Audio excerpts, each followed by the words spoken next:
Another unboxing from Stylecraft. From Stylecraft unboxing. Let's check it out. This might be the very first time in my life where I do not need more clippers. I really don't. Like, I truly don't. But we'll see. Maybe this is gonna swap out my starting 5. You know what I'm saying? But we can see. Okay.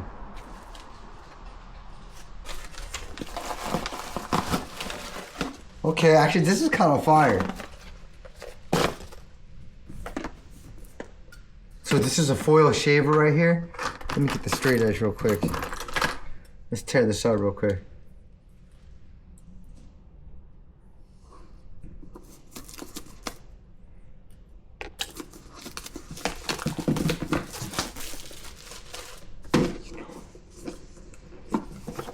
You know what?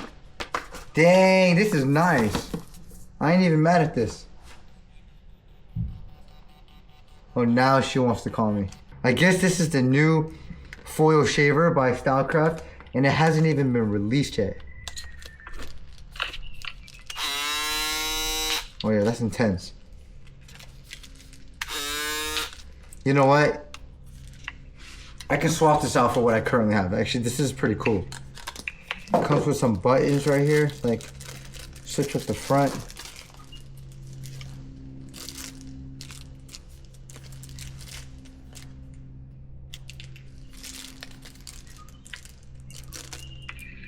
It's not that serious. Ooh, this feels nice and heavy. Red, my favorite color, so you know what I mean. Hold on. This is pretty cool. This looks pretty cool. Stylecraft Rebels. So apparently, it's basically like the next version of this right here. I've been using this a lot. It's pretty cool, you know. I'm not gonna lie. It does the job, but it ain't good enough. So if this can be even just a little bit better, it'll replace this. You know what I mean? And this could be like my travel kit, because I travel quite a bit, and you don't want to bring your nicest clippers. So this could be my travel. Let's see though. It's heavy, man. Heavy, I don't know what it is, but heavy and clippers, there's always a correlation between that. The heavier the clipper, typically the stronger the motor. Ooh. Okay. Okay. Look. Already I can feel it. Already. This is heavier. But look, you could tell it's very similar though. Look at the design on the back. Super similar. About the exact same size. The button, ergonomics. So this is basically just a new version. Metal, plastic. Already I can feel it. So I just got a zero gap. Even the, look. Even the blade is thinner. It means more detail. I got a zero gap this though. Damn, they already come gapped. No way. So zero gapping means getting the blade as close to the, like matching the blades with the smallest amount of zero, the gap between both blades. That's why we call it zero gap. No gap, meaning it's gonna cut very close. But sometimes you don't want to get it too close because you'll cut your clients, and you definitely don't want to do that.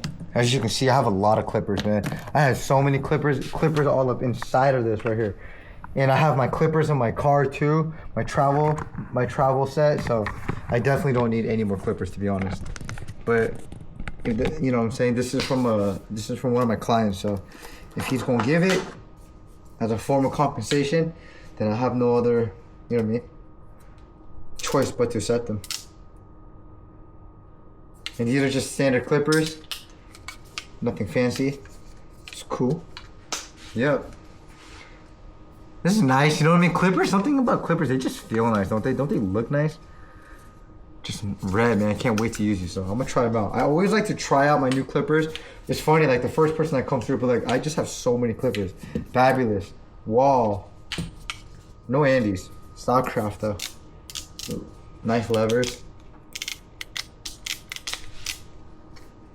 The only reason why having a lot of clippers is good is sometimes you have a lot of haircuts and you don't want to stop the money flow. You don't want to stop production. You know what I mean? You don't want to stop producing. So you could just jump to one clipper to the next while the other one charges. That's why I always have a lot of clippers on my lineup. But luckily for me, I don't take a lot of haircuts at my house. So Oh, cool. Charging stands? Okay, that's pretty fire. That's actually really cool. Oh, that's super cool, actually. Yes, sir, man. That's pretty much it. I'm gonna show y'all what it looks like after, once I use them. This is pretty cool, though. Yeah, we in the kitchen with it, and I said that I really like to enjoy cooking on my other vlogs, so I'm gonna cook a little bit. And I know you're probably wondering, why you got headphones on in the house? Cooking to me is very therapeutic, and I like to just zone out, you know what I'm saying? And I like to listen to some podcasts while I cook. So I just be plugged in, you know what I'm saying? And it just helps me kind of escape, man. To me, cooking is like a symphony, you know what I'm saying? There's something very therapeutic and something very cathartic to cooking for me. And it's always been like that. So this is kind of my time to not think about too much. So I thought I would document just a bit of it. So I got celery, I got carrots, I got tomatoes, I got onion, some ground turkey. I'm about to make a very, very simple meat sauce for pasta. Nothing too extravagant, but we're all busy, so thinking about what you're gonna eat. You have to eat 3 times a day, right? Those are non-negotiables to some people, I guess, right? And having to think about 3 meals every single day could take up a lot of time and focus when you could be focusing on other stuff, right? So I like to make food in batch. That way I can just, cook up some noodles and go, or sometimes just eat the sauce as it is. Peel off the first layer of the onion, wash it, and slice.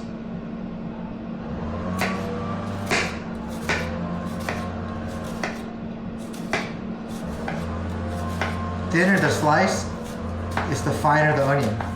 And I like to slice it pretty thin because it's a sauce. I essentially want the flavors of the onion, not so much of the texture, right? So I cut it really thin so it can almost evaporate and like dissolve in the sauce. So I made my little slices here, and I'm gonna just do 3 slices in between the onion.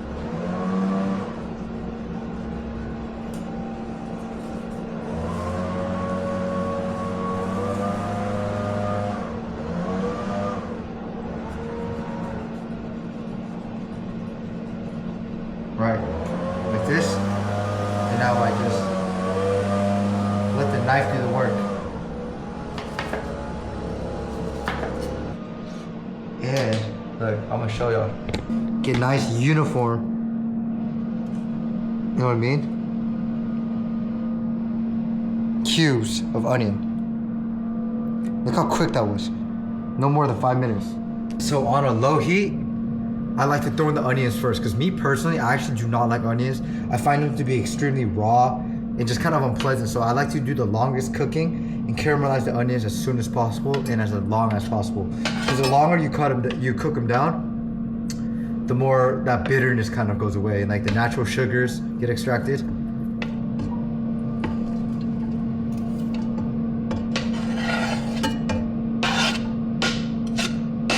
There's olive oil in here. Anytime you sweat anything, how do you sweat it? You throw in some salt. Salt extracts water. A little bit of pepper. Give that a nice little stir. Not too high of heat. I don't want to burn my onions. I don't want it, again, it's not for texture, right? Strictly for the flavor. So I'm gonna caramelize these and slow them down. At the end, they're bitter.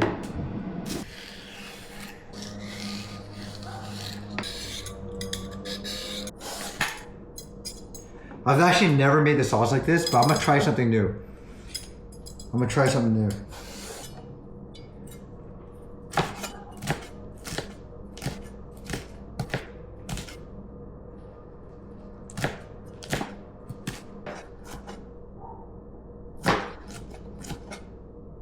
Look, it's a little rough, but like they're like thinner flakes. So I think in the sauce, the consistency of it is gonna be very interesting. We'll see. I've never ever done it like this, but I think it will be pretty good. The texture will be interesting, I think. This should help it cook faster too, honestly. Same thing, if you're gonna sweat it, remember what you need. You need salt. Now I'll get my little ribbons of celery. And this is super easy. I'm gonna just cut.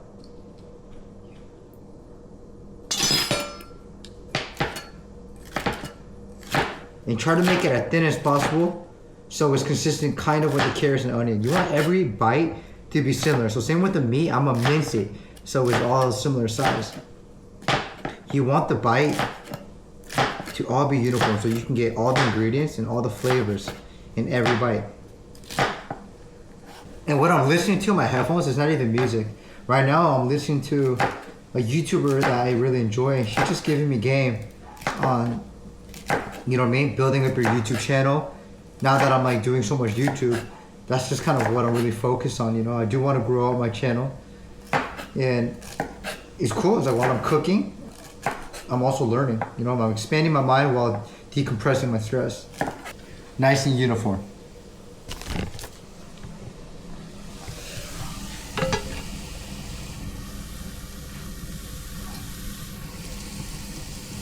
The same thing. You season every step of the way. It don't matter what you added. You don't need a ton of salt, but you should be seasoning every step. But look at the colors. It's coming together. The onions are translucent. Ooh, it's foggy. It's translucent and it's kind of like meshing together. You know what I mean? The orange is staining the celery is staining the onion is becoming clear. That's exactly what you want. Now I'm gonna throw in the turkey, the ground turkey.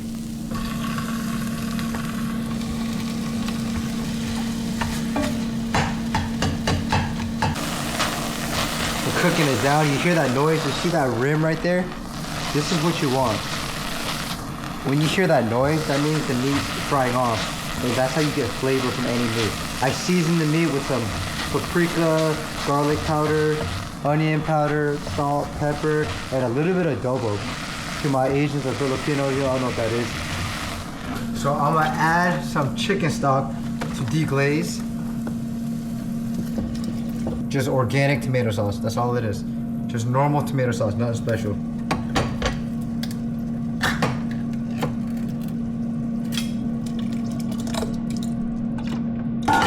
We waste nothing over here.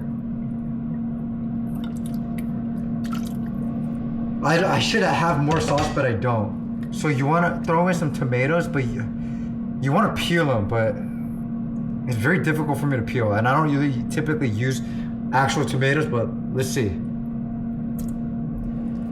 Peeled it a little bit to make it a little easier. Throw that in there. So this is what it looks like for now, and I'm gonna let it cook for like 2 hours, and the tomatoes are gonna get so soft and they're just gonna fall apart and break apart in the sauce. Should be good. Quick chicken break.